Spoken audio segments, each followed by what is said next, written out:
चैत्य विद्या है कंत्रो गये न चैत्य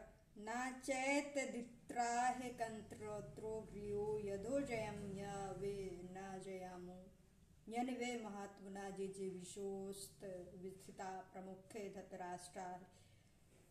हम ये भी नहीं जानते कि हमारे लिए युद्ध करना और न करना इन दोनों में से कौन सा श्रेष्ठ है, अथवा ये भी नहीं जानते कि उन्हें हम जीतेंगे या हमको वे जीतेंगे, और जिनको मारकर हम जीना भी नहीं चाहते वे ही हमारे आत्मीय धृतराष्ट्र के पुत्र हमारे मुकुल बल में खड़े हैं। हमारे लिए युद्ध करना या न करना इनमें से कौन सा श्रेष्ठ है, हमें नहीं पता कि वह क्या भाव है। इससे अर्जुन का ये भाव दिखाता है कि हमारे लिए क्या करना श्रेष्ठ है, युद्ध करना, युद्ध को त्याग करना। इस बात का भी हम निर्णय नहीं कर सकते, क्योंकि युद्ध करना तो क्षत्रिय कर्म माना गया है और उसके फल स्वरूप होने वाले कुलनाश को महान दोष भी बताया गया है। हम जीतेंगे, हमको वे जीतेंगे, इस वाक्य का क्या भाव है। इस वाक्य में अर्जुन का ये भाव दिखलाता है कि यदि एक पक्ष में हम यही मान लें कि युद्ध करना श्रेष्ठ है, तो फिर इस बात का भी पता नहीं कि जीत हमारी होगी या उनकी होगी। इस वाक्य से अर्जुन ये भाव दिखलाते हैं कि यदि हम भी मान लें कि जीत हमारी ही होगी, तो भी युद्ध करना श्रेष्ठ नहीं मालूम होता, क्योंकि जिनको मारकर हम जीना भी नहीं चाहते वे ही दुर्योधन आदि हमारे भाई मरने के लिए हमारे सामने खड़े हैं। अंततः यदि हमारी जीत भी हुई तो इनको मार कर ही होगी। इससे हम ये निर्णय न कर सके कि हमारे लिए क्या उचित होगा। कर्पणा दोष महत् स्वभाव है प्रचंसिमी चाह धस्त समूढ़ चिताय यशिता यस्त्रीषित ब्रूहि तन्मे शिशु स्थिता शांति माँ तव प्रसन्नतम। इसीलिए कायरता रूप से दोष से उपहात हुए स्वभाव वाला तथा धर्म के विषय में मोहित चित्त हुआ मैं आपसे पूछता हूँ कि जो साधन निश्चित कल्याणकारक है वो मेरे लिए कहिए, क्योंकि मैं आपका शिष्य हूँ। इसीलिए आपके शरण में हुए मुझे शिक्षा दीजिए। कारण दोष क्या है? अर्जुन जो अपने को उससे उपस्थ भाव कहा है, इसका क्या तात्पर्य है? कृष्ण शब्द विभिन्न अर्थों में व्यवहार होता है। जिसके पास पर्याप्त धन है, परंतु जिसकी धन में इतनी प्रबल आसक्ति और लोभ है जो दान और भोग की न्याय संगत और उपयुक्त अवसरों पर भी एक पैसा खर्च नहीं करना चाहता, उस कंजूस को कृपाण कहते हैं। मनुष्य जीवन का शास्त्र मात्र और संत जनानुमोहित प्रधान लक्ष्य है भगवान के तत्व को जानकर उन्हें प्राप्त कर लेना। जो मनुष्य इस लक्ष्य को भूलकर विषय भोगों में ही अपना जीवन खो देता है, उस मूर्ख को भी कृपाण कहते हैं, श्रुति कहते हैं। यो एंतराय गया विदिति स्मलोक प्रियता है सकृपणा है। हे गर्गी, इस अविनाशी परमात्मा को बिना जाने ही जो भी कोई इस लोक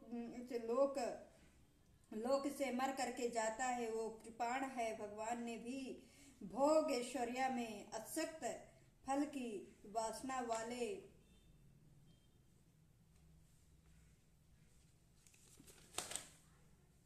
मनुष्य को कृपाण कहा है। कृपाण फल तया है। समानता है दीन स्वभाव का वाचक भी कृपाण शब्द है। यहाँ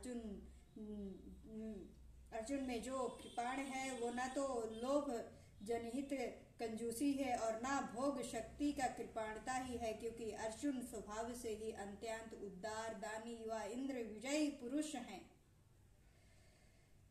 राज या सुख की आज्ञा नहीं है। जिनके लिए ये वस्तुएं अपच्छित हैं वे सब आत्मीय तो यहाँ मरने के लिए खड़े हैं। इस पृथ्वी को तो बात ही क्या है। मैं तीनों लोकों के राजों के लिए भी दुर्योधन आदि को नहीं मारना चाहता।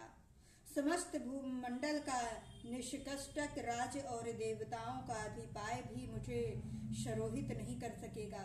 जो इतना त्याग करने को तैयार है वो कंजूस या भोग शक्त नहीं हो सकता। दूसरे यहाँ ऐसा अर्थ मानना इस प्रकरण में भी सर्वथा विरुद्ध है।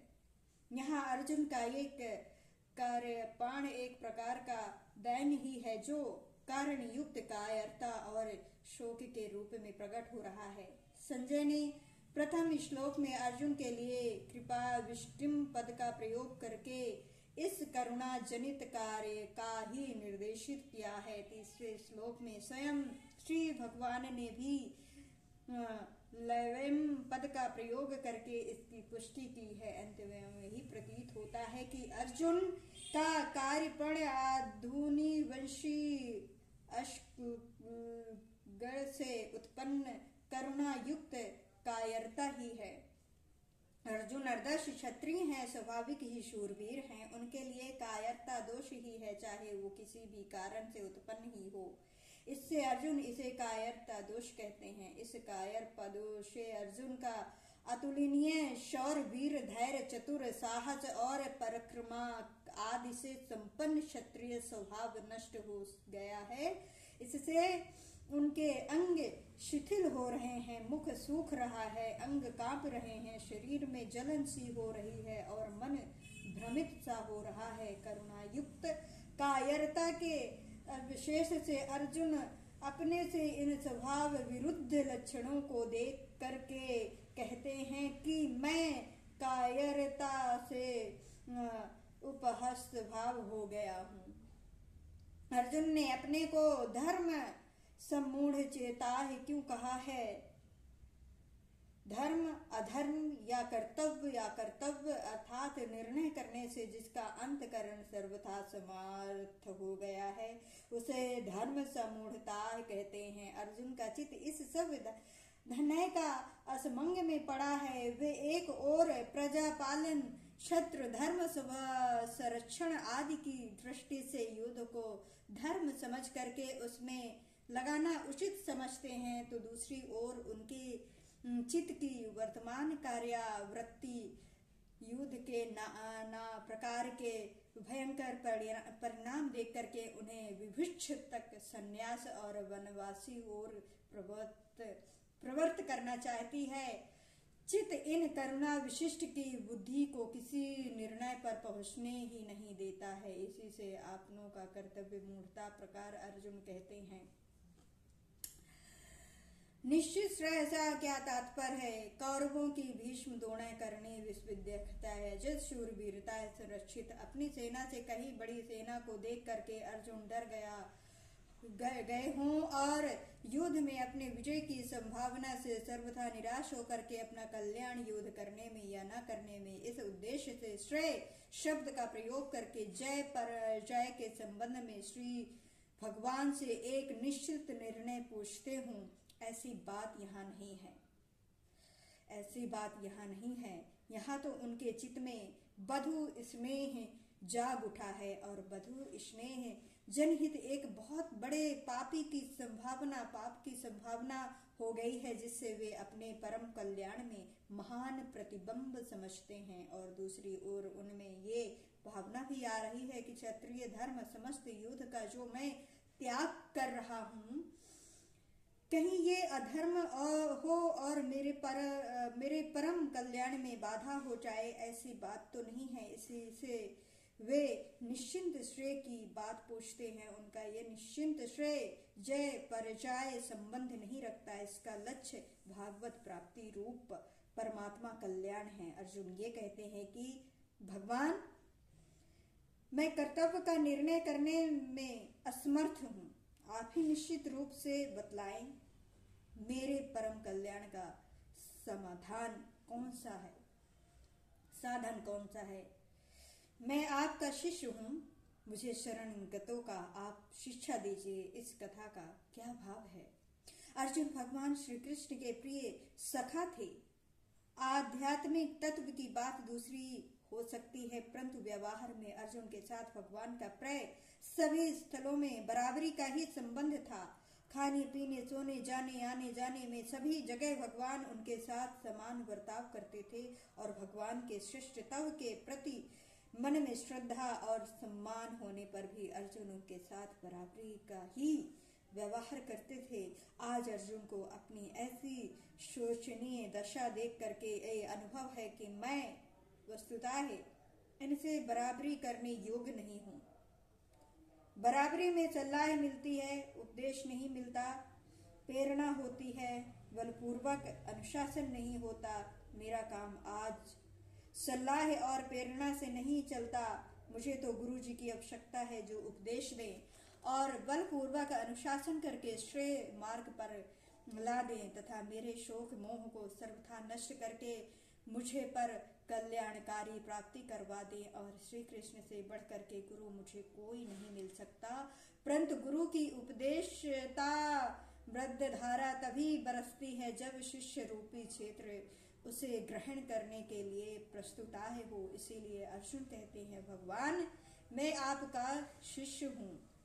शिष्यों के कई प्रकार होते हैं। जो शिष्य उपदेश तो गुरु से ग्रहण करते हैं परंतु अपने पुरुषार्थ अहंकार रखते हैं या अपने सतगुरुओं को छोड़ करके दूसरों पर भरोसा रखते हैं, वे गुरु कृपा अर्थात लाभ नहीं उठा सकते।